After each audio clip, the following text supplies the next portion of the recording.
Bonjour, bienvenue dans cette troisième vidéo de la série l'ABCD des cryptos. Cette vidéo est consacrée au choix des cryptos. Alors sur quels critères se baser pour choisir des crypto-monnaies? Tout d'abord, je vous propose de commencer par faire une sélection de différentes crypto-monnaies.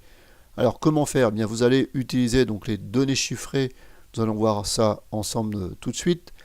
Ensuite, vous pouvez très bien récupérer les informations officielles des différentes crypto-monnaies sur leur site et puis suivre les actualités qui concernent donc les crypto-monnaies. Par rapport aux données chiffrées, vous allez pouvoir consulter les différents sites de listing tels que l'inévitable CoinMarketCap, bien connu, WorldCoinIndex et CryptoCompare. Qu'allons-nous regarder comme données chiffrées? Eh bien, le classement du top 100, le cours bien sûr. Nous allons regarder la performance en pourcentage sur différentes périodes. Nous allons regarder également la capitalisation de chaque crypto-monnaie et le nombre de coins. Les volumes échangés, ça c'est une partie importante puisque l'on sait que les volumes font souvent le cours. Et puis également les plateformes d'échange, c'est-à-dire où est-ce que ce sera possible d'acheter donc des crypto-monnaies. Nous voici sur le site bien connu de CoinMarketCap. Lorsque vous arrivez par défaut donc sur le site, vous arrivez automatiquement sur cette page où l'on voit le listing donc des différentes crypto-monnaies. Là, vous pouvez, alors je vais descendre un tout petit peu, voilà. Vous avez donc le top 100 des crypto-monnaies. Ici, vous avez donc le nom de la monnaie, ensuite le market cap, donc ce qui correspond donc à la capitalisation. Là en dollars, puisque j'ai mis ici en dollars, on pourrait très bien mettre aussi l'équivalent en Bitcoin par exemple, en Ethereum. On va le laisser en dollars. Là vous avez le cours donc de la monnaie en question, les volumes échangés qui sont importants à suivre, et le nombre de coins, donc de pièces qui correspond à la monnaie. Alors n'oubliez pas ceci, c'est un point important, puisqu'on peut avoir des crypto-monnaies avec un prix relativement bas, voire plus bas, comme vous voyez le Stellar, mais il faut le mettre en perspective par rapport au nombre de coins, par rapport à la capitalisation globale, puisque le prix, eh bien, c'est simplement la capitalisation divisée par le nombre de pièces. Donc parfois, si on le faisait une analogie avec le Bitcoin, eh bien, il faudrait comparer au nombre de pièces équivalentes et parfois on aurait finalement un cours, un prix de la monnaie peut-être plus élevé que ce qui n'y paraît ici dans le tableau. On va continuer un petit peu cette navigation sur le site CoinMarketCap. Ici vous pouvez voir donc l'évolution en pourcentage sur les dernières 24 heures et puis là un graphique très synthétique sur les 7 derniers jours. Alors sur CoinMarketCap on peut voir aussi pratiquement toutes les crypto-monnaies. Donc pour cela vous cliquez sur Full List.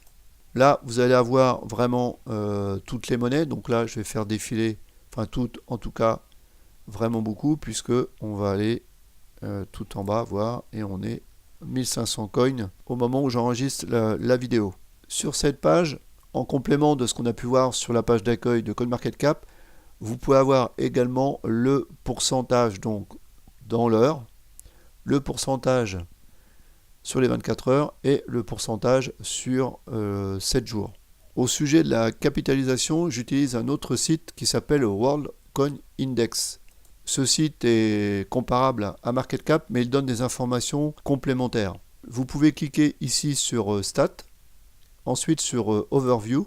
De la même façon que ce que vous trouvez sur CoinMarketCap, vous avez un classement des différentes crypto-monnaies qui sont notées, vous voyez, 1, 2, 3, 4, 5, 6, 7, 8, etc. Donc c'est le top, le classement calculé selon les différentes transactions et selon des critères précis de WorldCoinIndex. Par rapport à CoinMarketCap, on a des informations complémentaires sur la performance des différentes crypto-monnaies. Là, vous voyez qu'on a également le pourcentage dans l'heure. On a le pourcentage, par contre, sur les 7 derniers jours, sur les 30 derniers jours. Là, vous avez le pourcentage sur les 90 derniers jours, sur les derniers 6 mois et sur un an. Ça, ce sont des informations qu'on n'a pas sur CoinMarketCap. Donc, c'est assez intéressant. si vous voulez évaluer donc l'évolution du cours, la performance d'une crypto sur plusieurs mois. Ensuite, ici, vous avez donc la capitalisation donc globale de la monnaie, et vous avez surtout ici un bouton permettant donc le tri sur cette capitalisation. Alors ça, c'est assez intéressant parce que vous pouvez comparer alors le classement de la capitalisation par rapport au classement, je dirais, de la performance calculée par Worldcoin Index. Et c'est intéressant dans le cadre d'une recherche d'une crypto, puisque vous pouvez faire un tri ici, et ensuite, là, le tri est effectué, et vous pouvez regarder en face, par exemple, voilà, où est-ce qu'on en est qu'on peut comparer un petit peu. Là, vous voyez que par exemple, le Cardano est en 6e position en termes de capitalisation, et que sur le classement, finalement, on n'est que 20e. Ça pourrait sous-entendre que finalement le Cardano est peut-être un petit peu sous-évalué par rapport au volume d'argent qui sont échangés donc sur cette crypto. Donc c'est simplement, là je fais une hypothèse, il faut bien sûr aller creuser plus loin, mais voilà, ça peut être une façon d'appréhender un petit peu le marché également. Un troisième site pour avoir d'autres informations sur les crypto-monnaies, il s'agit du site CryptoCompare, un site similaire aux deux autres. Alors la particularité, c'est que vous allez avoir des informations peut-être un petit peu plus techniques que ce que l'on trouve sur CoinMarketCap ou Worldcoin Index. On va prendre par exemple le Bitcoin. On va cliquer donc sur le Bitcoin. Nous avons maintenant la page de synthèse du Bitcoin sur CryptoCompare. Ici voilà les détails techniques. Vous avez donc le nombre de pièces maximum sur la monnaie. Donc là on est bien sur le Bitcoin. Donc là c'est 21 millions de pièces. Ensuite, vous avez l'algorithme utilisé par le Bitcoin, le type de preuve de fonctionnement, la date de démarrage, et ça c'est une donnée qu'on n'a pas sur sur CoinMarketCap, et on l'a sur CryptoCompare. Donc c'est intéressant lorsque vous découvrez un petit peu le marché de la crypto-monnaie, puisque vous allez voir qu'il y a quand même beaucoup de crypto-monnaies qui sont relativement récentes, qui ont moins de 2 ans, et donc forcément une crypto-monnaie qui est récente par rapport à une crypto-monnaie qui est là depuis plus longtemps sur le marché, eh bien forcément son évolution peut être différente. Ensuite sur CryptoCompare, vous avez différentes informations comme le forum, d'autres informations à aller chercher sur CoinMarketCap. Nous allons prendre pour exemple le Ripple. Nous voilà de retour sur CoinMarketCap pour d'autres informations. Aller récupérer donc sur cet onglet qui s'appelle Market. Là j'ai pris en exemple le Ripple, mais bien sûr ça fonctionne pour toutes les autres crypto-monnaies. Sur cet onglet Market, eh bien ça va nous donner quelle plateforme d'échange il est possible d'acheter donc ou d'échanger des Ripple. C'est une information intéressante puisque ici vous allez pouvoir comparer les différentes plateformes d'échange et surtout les volumes échangés selon les plateformes d'échange. Vous comprenez bien qu'il est préférable de choisir des plateformes d'échange là où il y a un gros pourcentage de volume d'échange, puisque pour pouvoir vendre ou acheter, il faut des vendeurs ou des acheteurs.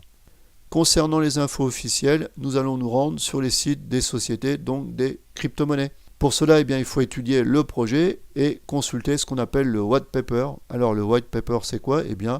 Il s'agit tout simplement du cahier des charges à l'origine du projet, donc de cette crypto-monnaie que vous voulez suivre, sélectionner.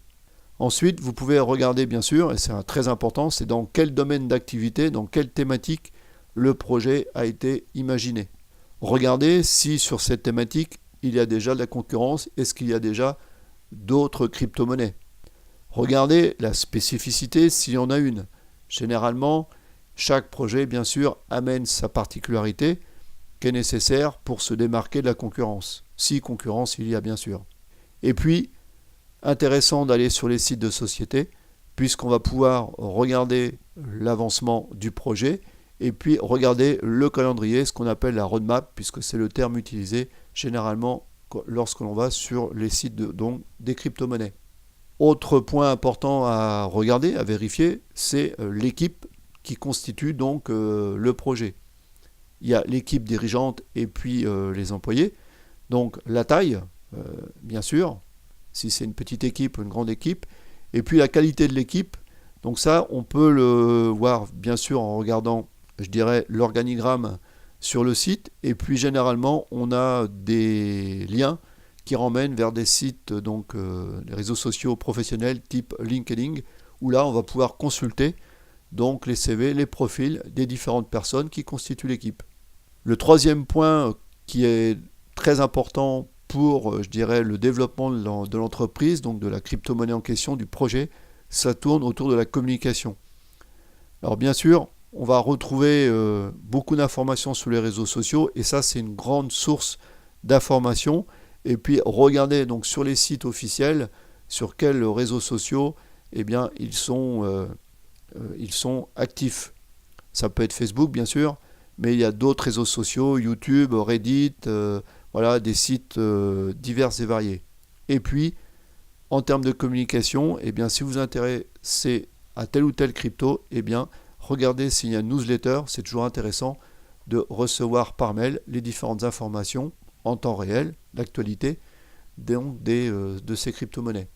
Côté actualité, vous avez à disposition sur le net une quantité quand même très forte, très importante, donc de ce qu'on appelle des sites de news.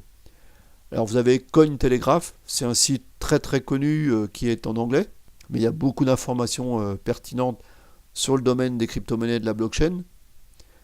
En français, vous avez un site connu qui s'appelle bitcoin.fr. Vous avez CryptoActu également. Vous avez Crypto France et le Journal du Coin, qui est un site aussi tout en français.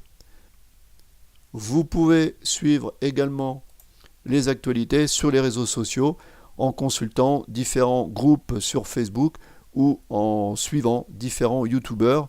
Là, vous avez que l'embarras du choix, puisqu'il y a moult youtubeurs qui s'intéressent donc à la crypto-monnaie, à la blockchain, aux différentes crypto-monnaies. Avant d'aller plus loin dans la vidéo, je vous montre quelques exemples sur des sites donc de crypto-monnaies. Vous pouvez consulter également la page Facebook des différentes sociétés.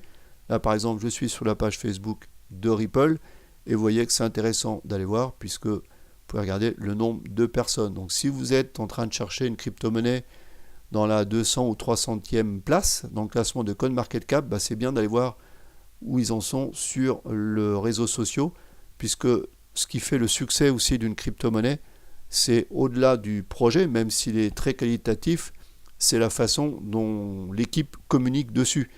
Nous voici maintenant sur le site d'une autre crypto-monnaie qui s'appelle Cardano. Là, vous pouvez voir tout en haut dans le menu, vous avez White Paper. Donc là, c'est le fameux cahier des charges.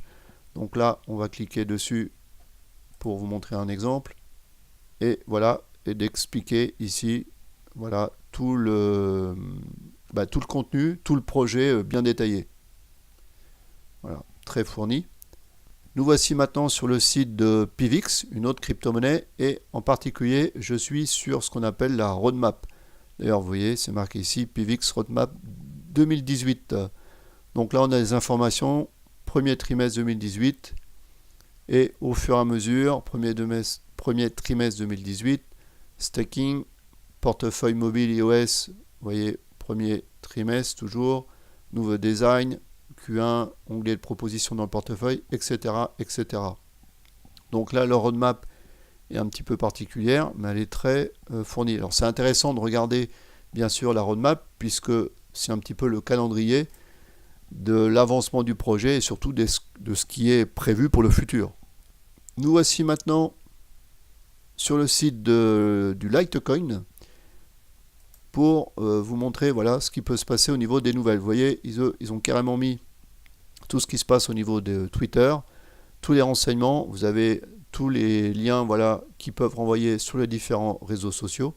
Donc ça, c'est très intéressant de savoir un petit peu la communication en temps réel. Concernant les informations sur les réseaux sociaux, vous pouvez les retrouver également sur CoinMarketCap en cliquant sur l'onglet ici social. Vous aurez ici la liste dans le pavé de gauche des différents tweets de la compagnie en temps réel. Choisir des crypto-monnaies passe par une première phase, faire une sélection de différentes crypto-monnaies. Pour la deuxième phase, il va falloir faire un choix.